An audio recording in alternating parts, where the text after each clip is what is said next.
Hello and welcome back to my channel. If you're new to this part of the YouTube streets, hi, I'm Shelby, also known as Love Smells Passion, and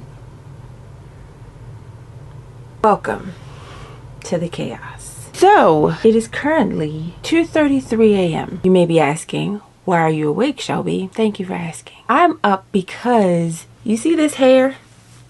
It has to come out because I have a hair appointment at 8 a.m. You may also ask, why wait until 2 o'clock in the morning on Saturday to take your braids out? Thank you for asking that as well. Thank you for caring. I wanted to take my hair out last Sunday, but life didn't really work out that way for me. It was very chaotic last Sunday. Then I was going to do it on Monday, and then again, life happened. So here we are, Saturday, to take my hair out because it needs to be out by now. But I didn't just want to do a video where I'm taking my hair out because that's not interesting. What I wanted to do in this particular video while I'm taking my hair out is talk about random things. Sometimes I'm out of the loop in things that are happening socially because I'm not on TikTok that often. I've been on TikTok for the past month or so, and I've been saying to myself, Shelby, you have thoughts. And I don't have the attention span to sit down and script out a separate video for all of these 11 thoughts that I have. So we're going to fit them all into one compact video while I'm doing something productive with my life. So if you're interested in watching this takedown video and these random thoughts of Shelby, please keep on watching. Most people will be like, Shelby, you don't cut your hair. My hair's not that long.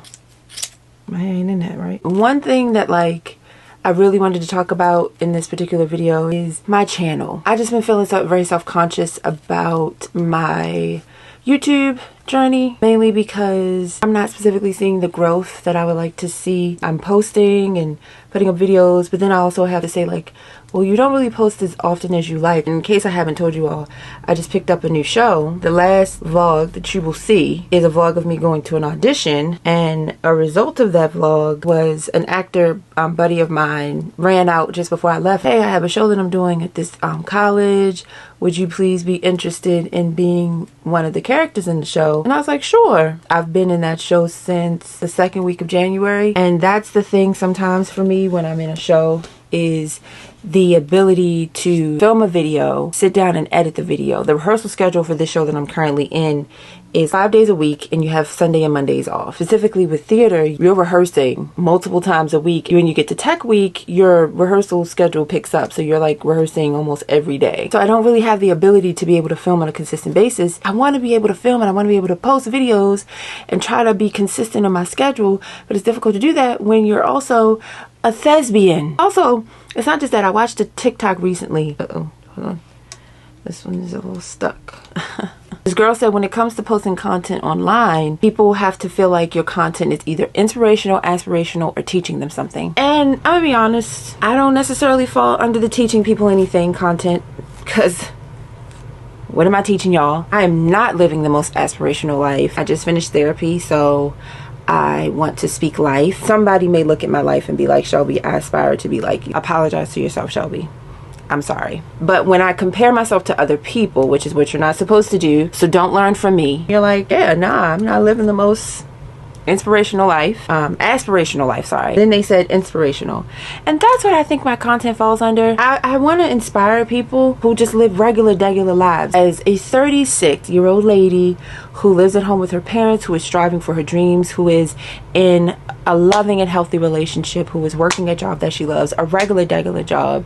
For me, it's more so about the journey to get to where I believe God intended for me to be. You're in a niche where your main thing is just living your life, living your very regular, non-aesthetic life. That will resonate to somebody, that will matter to somebody. Somebody will look at it and be like, yo, she lives a life just like me. I am just trying to push forward and not feel self-conscious about posting myself online. When I have moments to edit and to post a vlog, I will. You know, I think I've mentioned this before in a previous video, but I do a lot. Ow. What was that? Anybody else in their 30s like do something like a or and it like resonates through your entire body? The one thing that I love about my channel is the authenticity of who I am. This has been a long rant. Let's get to what the point of this video is supposed to be, which is me talking about random things. I love Marley twists, but I think I may have to like hang them up because they are the most difficult hairstyle to like take down. I just totally ripped my hair from the strand. See that? Relationships. There's so much discourse online about relationships and how you should be doing relationships. If you can find reliable people that can give you good advice about relationships, please do. As a Christian, I'm saying, like, if you have a church home, right, and your pastor is married, talk to your pastor about relationships. Do you have any friends that are married, that are in healthy relationships? If you pay attention to social media, they will make you think that it is more difficult being in a relationship. It is harder to be in a relationship than it is to be single. Take it from someone who was single for 7 years until I met my boyfriend in 2019. Being single is way harder. I was in the streets from 2012 up until 2019, March of 2019. My last relationship was June or July of 2013. Those relationships were chaotic. They were unequally yoked. They were just not great relationships, and the guys were not great guys. Sometimes people are like, I don't feel the need to go online and bash my exes. I'm not bashing the people I used to deal with. All I'm saying is the guys weren't good guys, and I don't think there's any harm in saying that. And yes, it takes a level of accountability also to say, I made those choices. I picked them. Dealing with the inconsistency of people. Saying, oh yes, I like you and I want you. And then next minute, oh no, I don't like you and I don't want you. Oh no, I want this person because this person is giving me exactly what I need. But then, oh, that didn't work out with that person, so now I'm going to go over here to this person. Oh, I like you. Can I get $5 from you? Can I get this from you? You like me, right? Why can't you just give me $5? Oh, give me your body. You can't give me your body? That's what love is. Love is sharing your body. You don't dress the way that I want you to dress. You don't do the things that I want you to do. Mind you, we've only been dating for a month. Now, mind you, that's back in like the teens, 2010s. I can just imagine how horrible the dating scene is today. And I'm gonna be honest, social media doesn't shed relationships in a good light, because every 2 seconds you got somebody on social media telling us something that went wrong in their relationship. The girl who came online and said, I've been with this man for 7 years or however many years that we've been together, and whenever I ask him for money, he gets viscerally upset with me and yells at me. Mind you, they have a kid. You're giving your body to this man. And you mean to tell me you asked this man for $5? $5? And he can't give you $5? Okay. You see all of this stuff online. You like, why would I be with somebody, or why would I marry somebody who, when I ask them for $5, they say, $5? I'm gonna say this, and I mean it. Those are not relationships that you should be looking at. There's a YouTube content creator named Julesy. She mentioned something about community. Now, if in your community of friends, none of your friends have good relationships, they're all unhealthy, I can understand some reservation about being in a relationship, because it's like, I'm not seeing anything positive. Listen, it is not hard to be in a relationship. Some people are like, relationships require too much work. Relationships require work. Let's just listen. Do you expect two people who have lived 30 years prior to meeting each other in messed up relationships, your own childhood and personal traumas, your own experiences, your own thought processes, do you expect two people that just got together that are like, yeah, I want to share my life with you, I want to be with you, do you think that that just comes easy? It took work for my boyfriend and I to learn how to properly communicate with one another. For me to understand, okay, when we're having like aught with one another, this is what my boyfriend needs from me at the moment. And then after he has that, I'm gonna calm down. This is what Shelby needs from me when we're not on the same page. I'm gonna do that because I love and respect Shelby. I love and respect my boyfriend.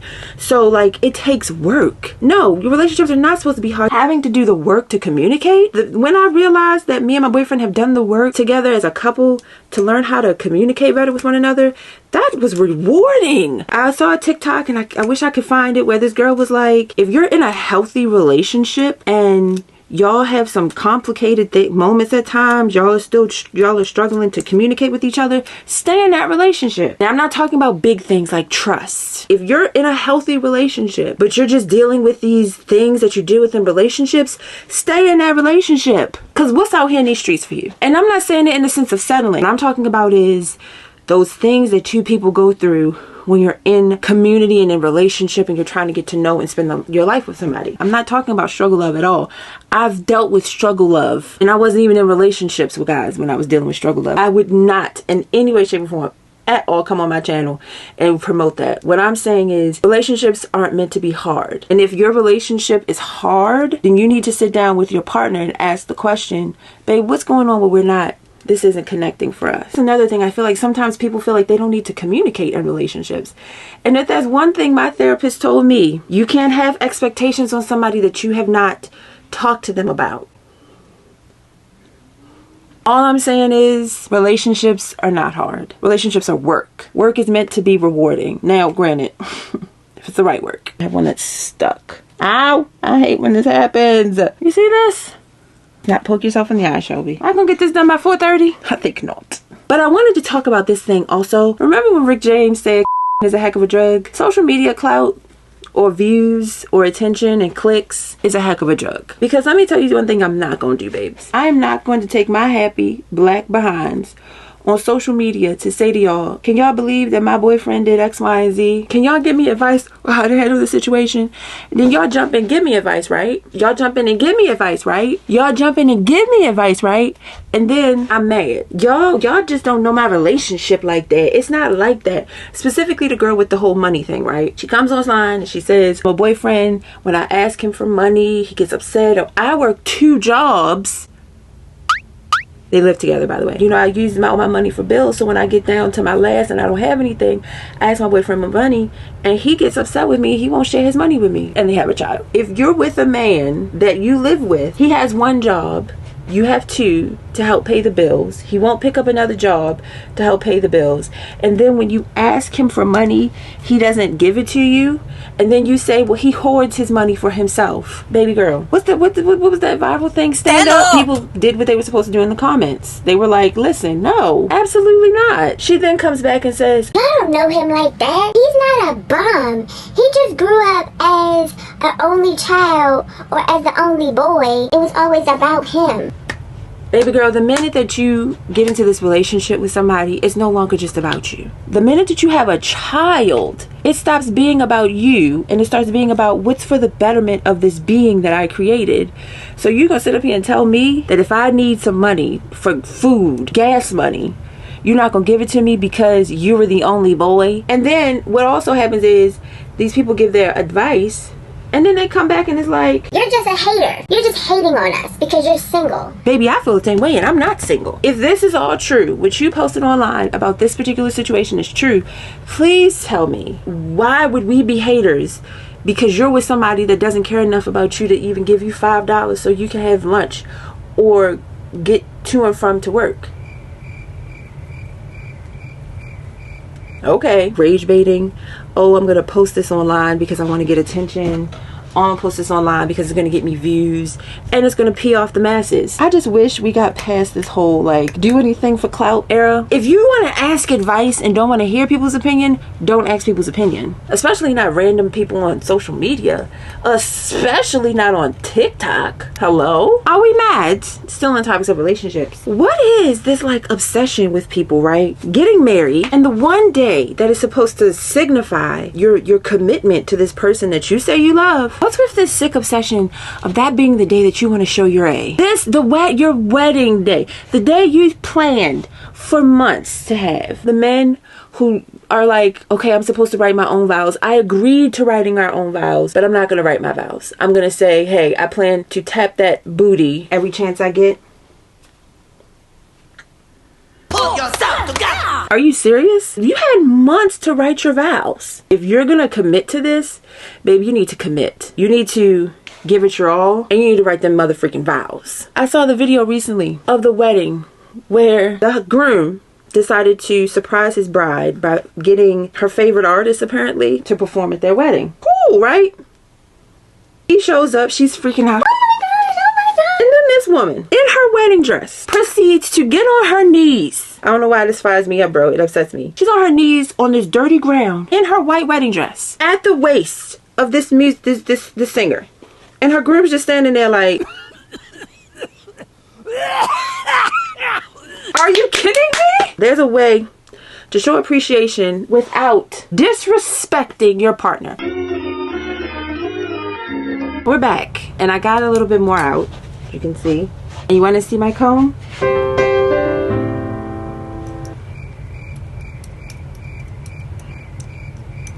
I only have this little bit left. Chill. I'm tired. But let's get back to what I was talking about. I'm not getting dressed up for you to humiliate me on our wedding day. It's like it's sick. It's twisted. Not on my watch. Another thing. One thing that I love and that I despise about social media is that people are given the opportunity to just, you know, talk their stuff. You got an opinion about X, Y, and Z, you get to come online and express yourself. However, social media has made everybody think that their opinion matters. Let's say, for instance, somebody decides to wear a specific outfit a certain way. Social media has given people the freedom to think that them going into somebody's comment section and saying, I don't like that outfit, it's ugly, it's hideous. Something about social media has made them think that that matters. Booski, nobody cares. One thing that I've learned as I've gotten older is most people really don't care about your opinion, especially if they're not in community with you. You like to do that with your child, or you like to do that with your partner. I could never. Who asked you?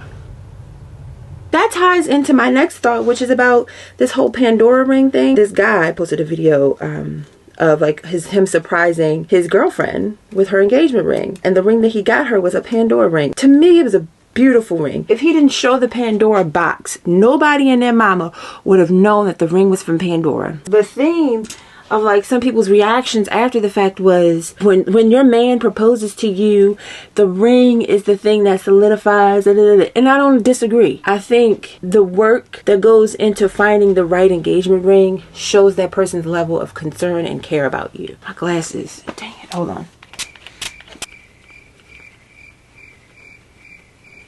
The effort that goes into finding you an engagement ring matters. However, we don't get to sit here and dictate whether or not this man didn't put in any effort in finding this woman's engagement ring. All we're going off of is the fact that this guy posted the box and posted the engagement. She was happy. She said she loved the ring, but y'all decided, somebody made y'all think that your opinion mattered so much so that you're in her comments saying, I could never be proposed to. A Pandora ring? People are like, well, a Pandora ring to me is more of a promise ring than an engagement ring. Then don't get a Pandora ring. I don't teeter on the edge of, well, y'all just haters because y'all don't have no ring. That's kind of corny. I think there's room to allow women to say, put some thought into the ring that you proposed to me with, and this girl's engagement ring works for her because she likes it. Who are we to come online and be like, ew, that's ugly. It's a Pandora ring. It's a cluster ring. If that person likes it, if that's the type of jewelry they like, how do you get to dictate that? And why do you think you going online and saying it's ugly is appropriate? Social media has literally given people this thought process that their opinion matters all the time. Now,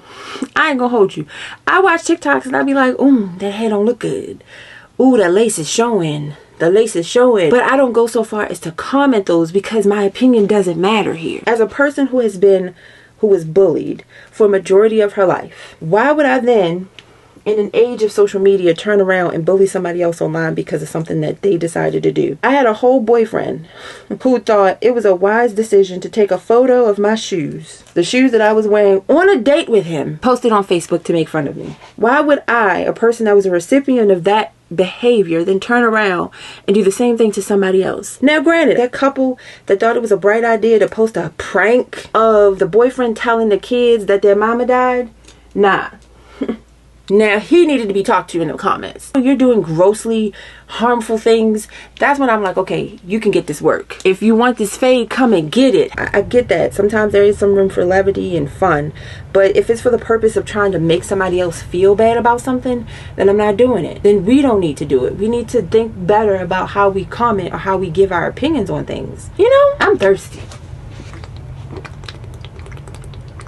Why does traffic exist? If you're a person who drives, and I'm talking about you drive like on a consistent basis, have you ever noticed that traffic just should not exist? Like there's no logical reasoning behind traffic. I was sitting in traffic the other day for a long periodically time. There was no accident. There was nothing going on. Specifically, this is on a highway. As we moved further, there's nothing going on that would stop traffic. So it's either y'all are just driving slow for poops and giggles, or y'all just really don't know how to drive. If somebody can actually give me a logical reason why there's traffic, I'll concede. And speaking of driving, why do people be driving like they don't care about their life? I was driving down the street today. I just picked my car up from being repaired for damages from an accident already. And I see this guy pull out. That burns my toast too. We driving, right? We got traffic and you got the people like this. The people like this inch this far out. Like this is where I'm at. They inch out like this. I'm like, If you can't clear this turn, baby, stay your behind past that back at that stop sign. So a guy pulls out like that. So I'm kind of far back, but I slow down. Homeboy proceed to make a left turn literally into oncoming traffic. I'm in this lane. There's a lane right here that's all going this way, and the 2 lanes going this way. He's pulling out like this. I'm right here. I stop. Homeboy then comes out and is literally in the oncoming traffic way like this, as if it's a turning lane. Mind you, there's a car literally coming up. They're like literally about to crash into each other, and then he merges into the lane. It's not a merge lane. People that drive like that are just dangerous to not just themselves but to other people. There's no way that he didn't see oncoming traffic come and was like, ooh, I'm wrong. Ooh, that make me mad, girl. It upsets me because the one thing that I do for like peace and tranquility, sometimes it's like not even safe for me to do because people be out here in these streets acting reckless. Also, y'all, I don't know how I got onto a claims adjuster TikTok, but bro, watching them just makes me want to be even safer of a driver. Let's put something on my lips.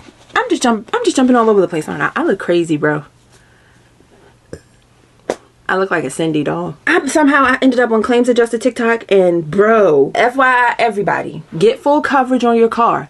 Get comprehensive, collision, calamity, uninsured motorists, insured motorists, underinsured motorists, all of the insurance. I understand it's gonna be high, but listen, it's the same way that I feel about health insurance. Yes, I understand all insurance is a scam. It's all a scam, specifically health insurance. Don't get me started on health insurance. Stay on topic, shall we? Thing about health insurance for me specifically is you have it so that in the event something happens, you're not fraught, you're not in danger of like being financially, you get what I'm saying? Get the most expensive one so that in the event you need it, it's there, and you're not carrying this heavy financial burden to get these things done. Ow, something hurt. But anyway, that's what I got from claims adjuster TikTok. I also want to say, I think that we need to also have a distinction between being a hater and being a person that's giving valid criticism about somebody. Hate celebrity culture. Do not like celebrities. And I think it started for me around the panini. I realized, ooh, these people are trash. You're a celebrity. We're in a culture where people can't afford to pay rent and you're dropping new items for people to buy, new collections. People can't even afford to pay their rent and feed their children, but you're dropping new items. Buy my new merch. Every time I get to a point where I like a celebrity, I find something out about them that's just like, I'm reminded of scripture. Do not idolize people. And fan culture will make you think that if you speak out against a specific celebrity, that means you're a hater. Some of my favorite people be on Facebook saying that if you don't like a specific celebrity, you're a hater. I'm not. I just despise this person's ethics. I have a very visceral disdain for the way this person does business. So, because I think sometimes in America, we're so one thought focused. That's my fave, and they can do no wrong. And there's no room for multiple conversations. You can sit here and have a conversation and say, this person is talented, they're a great music songwriter, they're a great actress, they're a great X, Y, and Z. And then also say, that person participates in harmful rhetoric. There's a way to have this conversation and also acknowledge that they're good at what they do. When we acknowledge that they're trash, when they do trash behavior, we need to act accordingly. When it's somebody face to face, I see you, I know you're a good I know you to be a good person, but then I found out you do trash stuff, I have no problem cutting you off. But a celebrity, we ride or die for these people, knowing the things that they buy into, the things that they're okay with, the events that they're going to, the organizations they're supporting. We have no problem supporting them.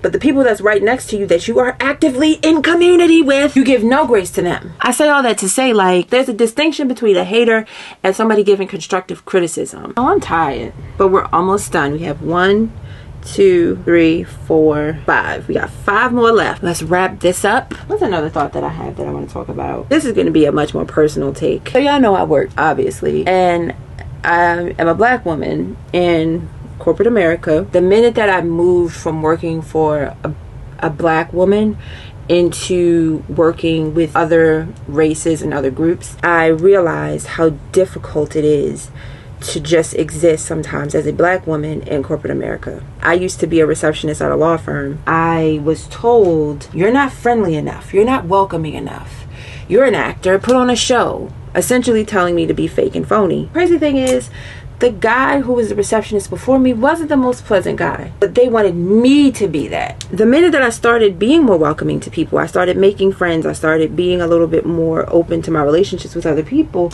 is the minute they told me, you're doing too much. I started being friends with this one girl. She and I would hang out, we would have lunch together and all that stuff. I trained her. At some point, I guess they had a problem with our relationship. And so one day, all of our pleasantries stopped. She stops talking to me. She stopped engaging with me outside of good morning, good night. I was her friend. I confided in her about relationships and guys I was dealing with. Like, we were close. And it got to the point where we would be walking down the hallway with one another and wouldn't even engage. And that hurt my feelings. So one day I mustered up the courage to pull her to the side and say, hey, can I talk to you for a second? And we went to the office that I was working in. And I said, hey, so I'm noticing things are a little bit different towards us. What's happening?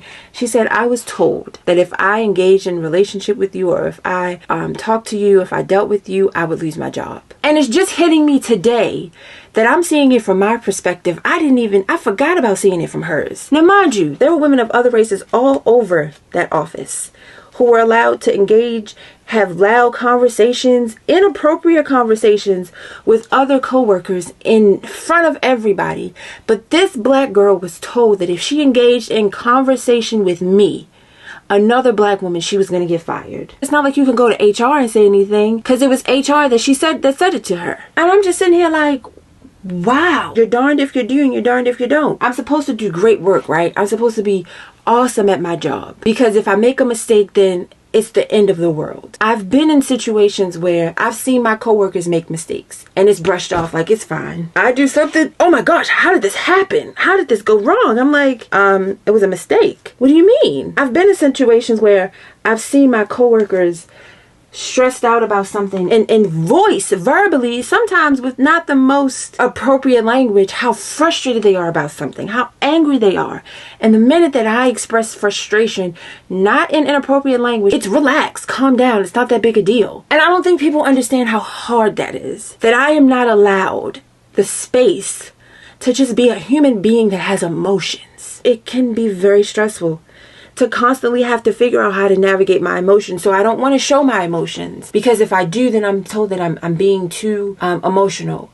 But then when I don't show my emotions, I'm being too cold. We are sometimes, as black women, darned if we do and darned if we don't. At my last job, I told you guys what happened to my nephew. But around that same time, I found out that a very dear friend of mine passed away. She passed and I missed her funeral. She and I were supposed to link up multiple times, but life got busy. We never were able to. And I felt so heavy that I never got to see her before she passed. How did this turn into an emotional video? Why am I always crying?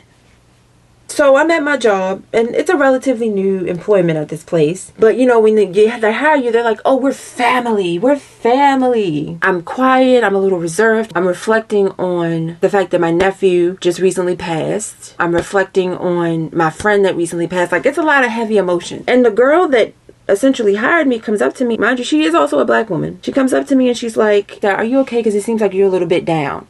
And people are talking about it. I said, well, I'm dealing with these heavy things. She was like, oh, I'm so sorry that happened. But just try to like mask all that, because people are going to talk. I think sometimes the disconnect is some days you just want to come to work and you just want to work. And I don't want to talk. Or sometimes I come to work and I just am like, I got things on my mind. I'll engage in conversation, but I just am not like, I'm not feeling it. I would say maybe every 6 months or so, I'm brought back to this thought process that it's very hard to exist as me, as myself, as an unambiguous black woman working in corporate America. I just wish that I was given that freedom to just be like everybody else and not seen as a separate entity who isn't allowed the space. If anybody resonates with that, let me know. But let me sit down so I can show y'all my hair. So this is the final product. My hair is all out. Yeah, I look a mess. Where's my scarf? Thank y'all for watching this video. This is very random, very long. This is all the hair that I just took out. I did not make the 4:30 deadline, but it is 4:46. We're just off by like 15 minutes. I'm actually gonna go take a shower right now.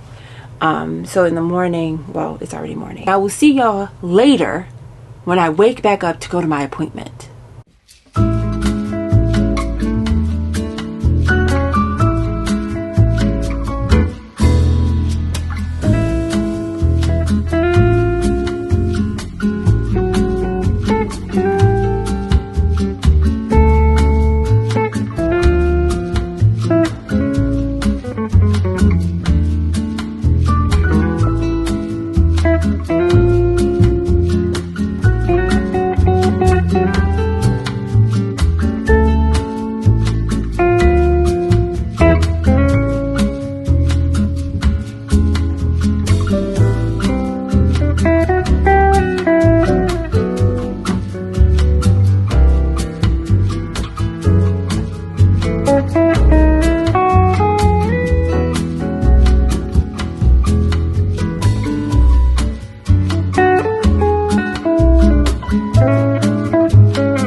I'm in love. My lips are dry. I'm gonna go home because I need to pee. So we're gonna go do that. I'm home and this is my hair.